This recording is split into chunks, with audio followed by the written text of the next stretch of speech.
took the last?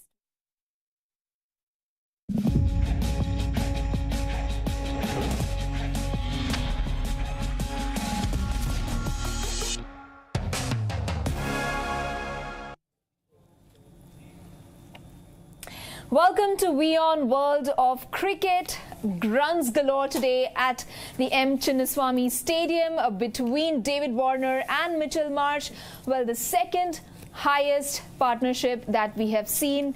The opening stand partnership in the World Cup by an Australian team that was between David Warner and Mitchell Marsh today. And of course, Abdullah Shafiq and Imam ul Haq, that very impressive opening stand partnership as well. The third highest World Cup opening partnership for Team Pakistan. Runs galore, like I said, at the M. Chinnaswamy Stadium in Bengaluru. Shaheen Shah Afridi registered his 7th 5-wicket haul. Adam Zampa scalped 4 wickets again after the match against Sri Lanka, where he had picked up 4 wickets too. At the end of it all, Australia win by 62 runs.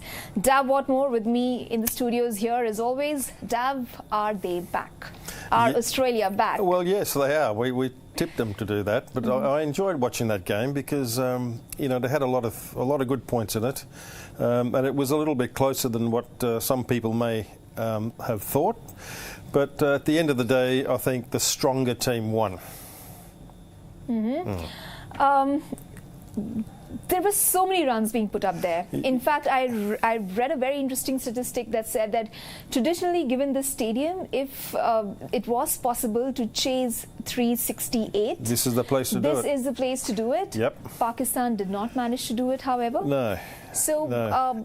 But at one reason point, it did look like they could have done it, right? When they were 270 odd runs. They just lost some wickets at the wrong time. Very crucial wickets at the wrong time. And if you're looking at the boundaries, fours, Pakistan hit 5 more boundaries, 5 more fours than what Australia did. Yeah. The other difference was, when I say stronger, Australia cleared the boundary 19 times to 6. That's 60-run difference, which happens to be also very close to the difference between the two teams in the final analysis.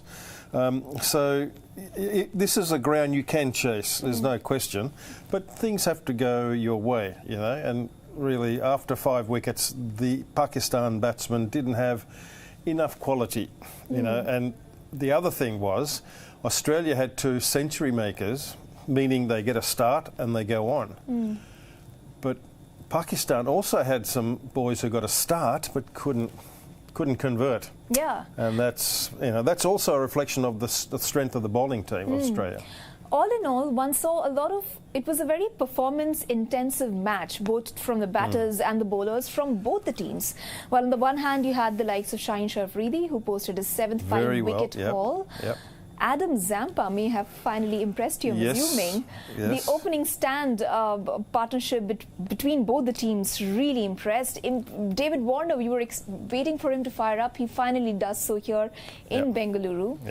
And of course, the openers, Pakistan openers, also Abdullah Shafiq, Imam ul Haq, a great partnership stand there as well. At the end of it, did you really think it was going to be Australia? Yes, we assumed it was going to be Australia.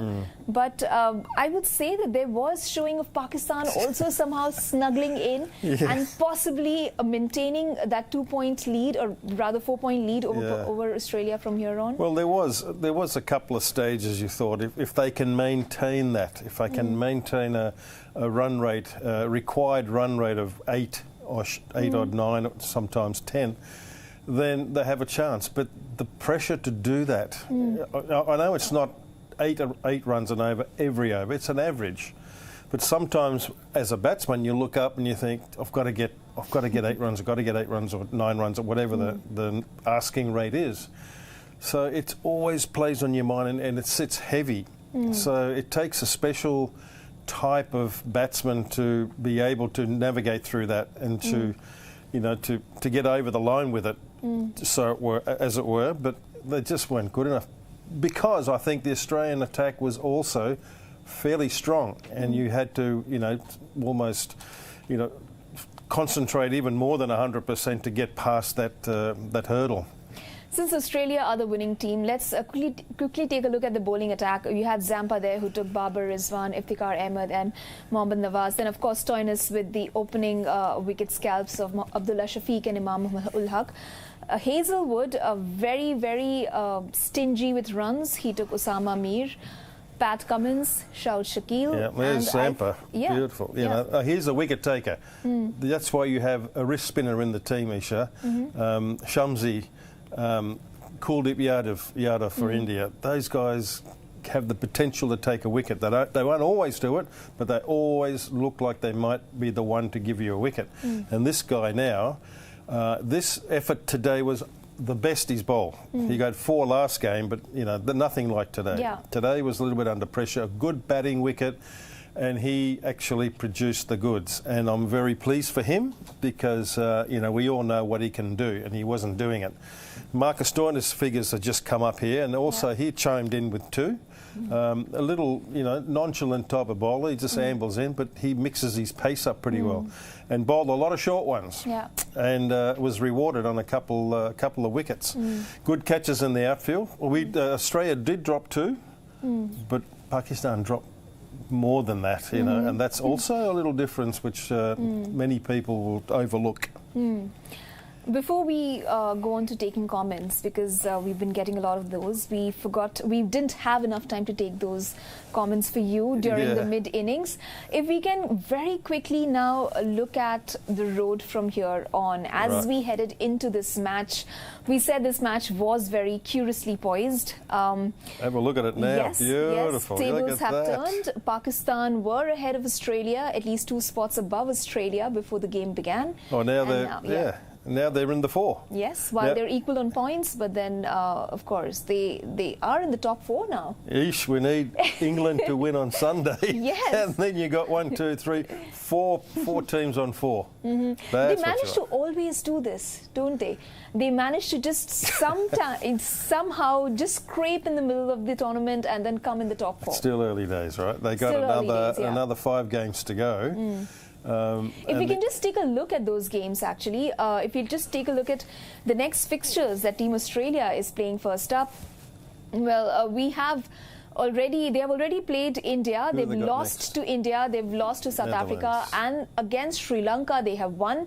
The next match that they play is against Netherlands on October 25th. This is going to be at the Arun Jaitley Stadium in Delhi. We can expect another run fest there. Wow, they'll be loving that. Absolutely. Another one in New Zealand on October 28th. This is going to be in Dharamshala. Okay. Another batter-friendly stadium, shall we say? Traditionally known to be one. The next game is against England on November 4th, and this is at the Narendra Modi Stadium in Ahmedabad. Then they play Afghanistan on November 7th, and this is at the Wankhede in Mumbai. And finally, they play Bangladesh on November 11th. This will be at the MCA Stadium in Pune. So, broadly speaking, and this is purely conjecture and an assumption, would you say they have at least they can drop one big fixture that they really must be wary of, or but two, New Zealand and England, right? But I think they can.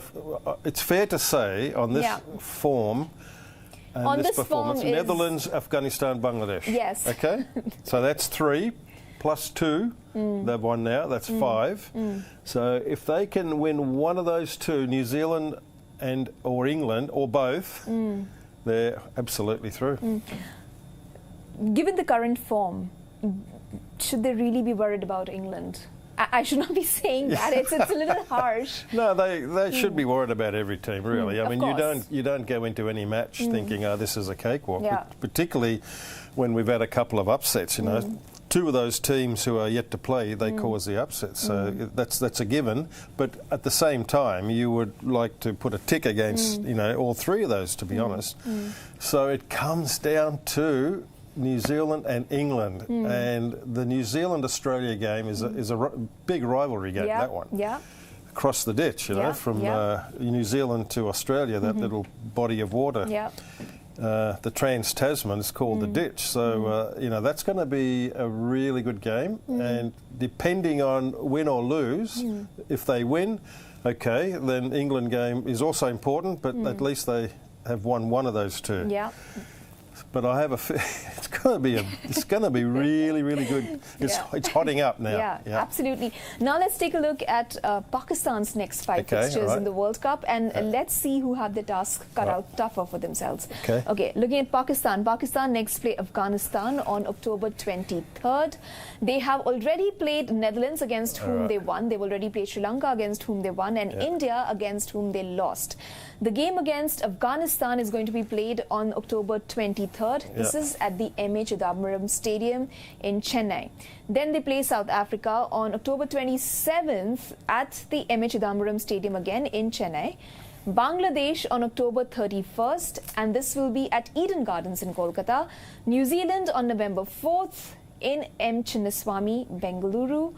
And the last game will be versus England, again at the Eden Gardens in Kolkata on November 11th. They have a slightly harder road. They have it slightly harder, yes. You have a South Africa, New Zealand and England, and well, actually two also very Afghanistan. big games coming home.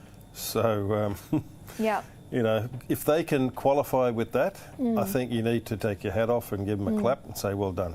If we can get the points table once again and just possibly try to guess what will be ruffled, you know, up top the order. So here is where, so you're saying Pakistan might have it a little tougher? Yes, so they could probably win, I think, 2 or 3. So that'll take them to... So England might creep up next. Yeah, well, I don't know how if they win on Sunday, they're on 4, and South Africa stay on 4. Australia, I don't think they can go up to 3rd. I think the if tournament England is wide open right Run now. rate's a little bit too much of a difference, but it's really interesting, Isha, you know. And, it's really interesting from this point on. Yeah, I'm expecting this India-New Zealand game too. That can be decisive also, because New Zealand play Australia next, don't they? So they got 2 hard games. So it's all very good. It's all very exciting for Thrilling me. from here on. Okay. All right, Dab, that's as far as the match today goes. Now let's take a look at some of the comments you've been getting and some questions that our viewers have been really wanting to ask you since this afternoon. Okay. Let's take the first one from Atul, who says, at the end of 40 overs, scoring around 280, losing not more than a wicket, Pakistan has potential to chase anything. By the way, 80 to 90 in last 60 balls. Key is to not lose wickets for the next 5 overs, of course, but they ended up losing. Yeah, not just to lose the wickets in the next 5 overs, but they also got to get some runs as well, because you don't want to leave too much in the last little bit. You need to still have it manageable. So it's as easy as that, but it's as hard as that. You know, it's not as simple as saying, don't lose wickets. You can bowl, you can play dot balls and not lose wickets, but that's not going to win you either. Power hitting comes with its share of risks. Yes. Yep. Harsh says, strongly, I feel this combination should work for Australia. They don't Hazelwood Labuschagne when you have Cummins and Smith, okay? Green will add a huge role when you can't trust Maxwell. No. Well, Maxwell is bowling as well, and he's fielding. You know, he brings a three-dimensional aspect to his game in this team. The guy I reckon should be a little worried is Labuschagne. You know, he needs to buck up a little bit. You know, he needs to really, knuckle down and start producing, because there's a guy called Travis Head on that plane very soon, and I would imagine he's ready to go. He's competition fit, because he wouldn't be just coming straight from rehab into a World Cup. He'd be asked to do all sorts of things back in Australia to prove his fitness and to bring him up to competition mode. It may not be exactly the same conditions, but I reckon, I can't swear to this, or I don't know, but I would never imagine he would be coming on the plane without going through a rigorous rehabilitation, which includes competition practice. Yeah. After that innings that you just saw of Pakistan's, would you say that you see some return in confidence and form and, the go-getter attitude, or do they psychologically need to work on themselves more? Pakistan. Pakistan. Oh, yeah. Look, I feel for them a little bit. We spoke to Anas in the mid-innings show and, how they had been counselled and how... Yeah. Max Barbry's the guy. He's there. Good fellow. Look, as I said, I feel a little bit sorry for him. They tried hard, but did you notice there was dew or no dew? I didn't see much ball, any towels drying the ball. So, as I said earlier, I can't believe Pakistan would have won the toss and bowled first. Other than for the knowledge of there's going to be there dew. Being dew, yeah. But I don't think there was today. So Bad sadly, it all backfired because chasing a big score is not an easy thing. That's worth 1 or 2 wickets, as I said a bit earlier also. So sadly for them, but they tried hard, and they possibly gave too many runs to Aussie. Aussie's knocked back dot balls 152. Yeah, that is just a tick under 50%, with the wides at 313 balls bowled, 152 dot balls. Yeah. That's where they can improve, in the middle overs. Instead of just going for the boundary only, you've got to work the ones and twos as well. Yeah. That's for Team Pakistan. Yeah, that was Australia. Well, they were guilty in that, but the Pakistan team, I think, tried hard. Yeah.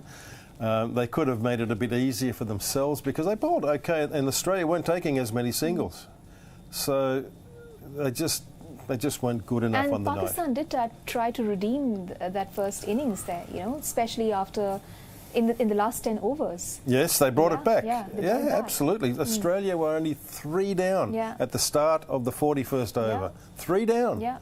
Now that's another area they should improve on too. And to lose 7 wickets for what, 67 runs? No, sorry, 70 for 6. Man, that's not good enough. Only 3 down. So there was some, good bowling as well, but they got to do better than that. But they're on a roll. The momentum's going. Confidence is up. You can see it. Really, really good for them. Zampa was Zampa and Cummins. Hazelwood backed up surely. Yeah. Zampa is the boy now. That's very good. I'm very happy for him. Finally managed to impress you. Yeah, I'm very pleased for him. Okay. Mujib, who has been keenly watching the Pakistan's innings, says Osama Mir's drop catch and Babar Azam's missing runs were the difference today to lose this match against Australia. But I still believe a team in green will reach to the semi-finals. Yeah, well, that's good if he's got confidence in Pakistan, but certainly the drop catch at 10. The guy gets another 150, you know. So you could argue. Cost them the match. It perhaps did cost them the match. Perhaps, yeah, but you wouldn't, you can't say somebody else, if the things was changed, that maybe somebody else could come and get runs. But on what we've seen, 10 runs, he's dropped the catch and the guy gets another 150. So he must be feeling really bad, for the team, that he was the one that dropped the catch and this guy's got another 150. He did redeem himself with 2 good catches later, but that was pretty much way after the horses bolted, Okay. Satya says, after India, Australia thrashed Pakistan very badly. A 62-run victory for Australia against Pakistan. Parchi players from Pakistan playing selfish cricket to save their spot instead of winning. That's a little harsh. Yeah. That's a little harsh, Satya. Yeah, I'd love him to follow through and write some names. Those guys tried hard. Yeah, maybe write names so that we can analyze.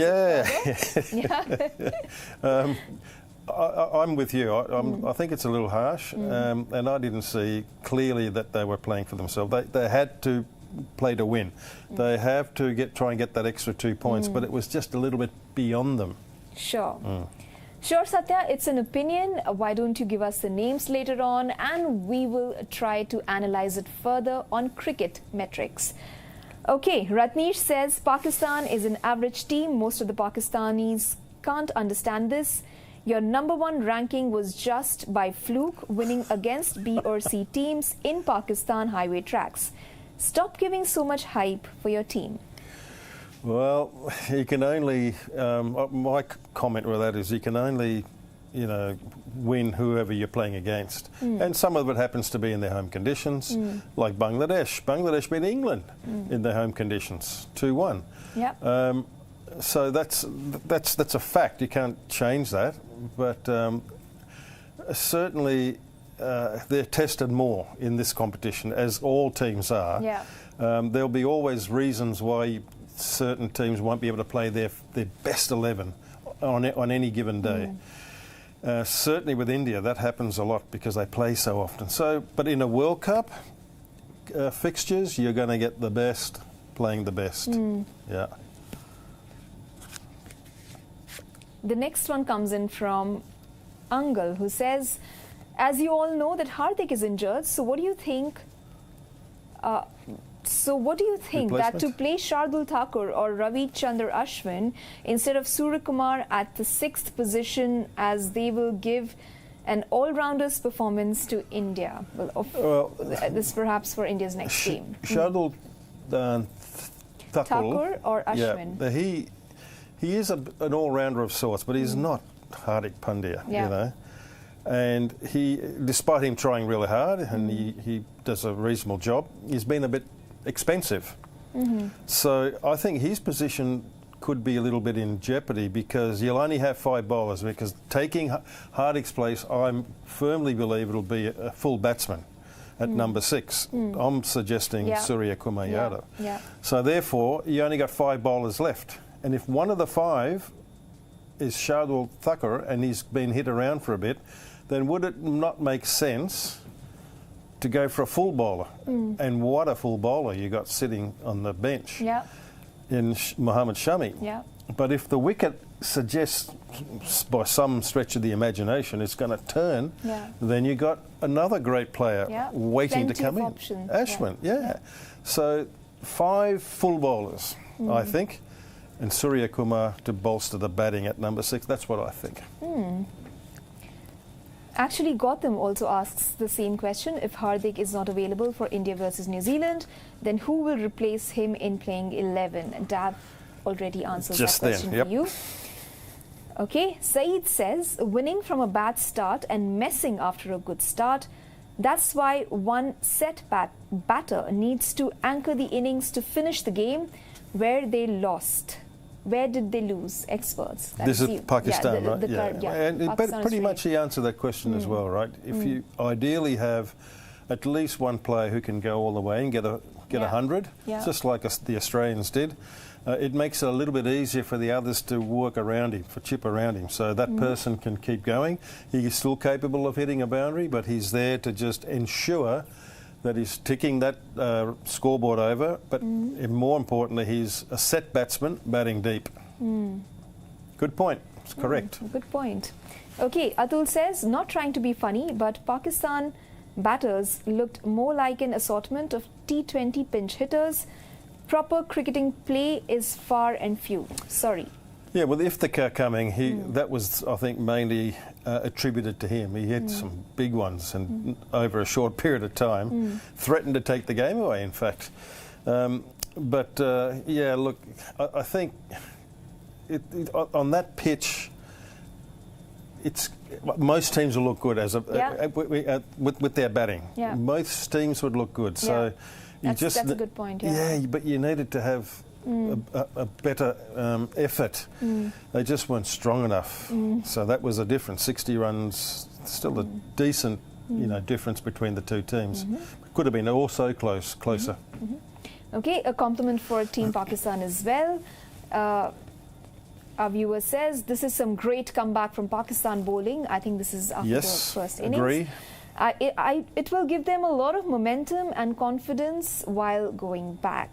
Definitely commendable effort there from Pakistan's particularly with Shaheen Shah Afridi. There was a stat that I read, that I shared earlier.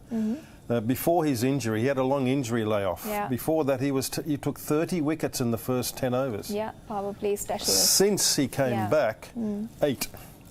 today would have, if he took 9.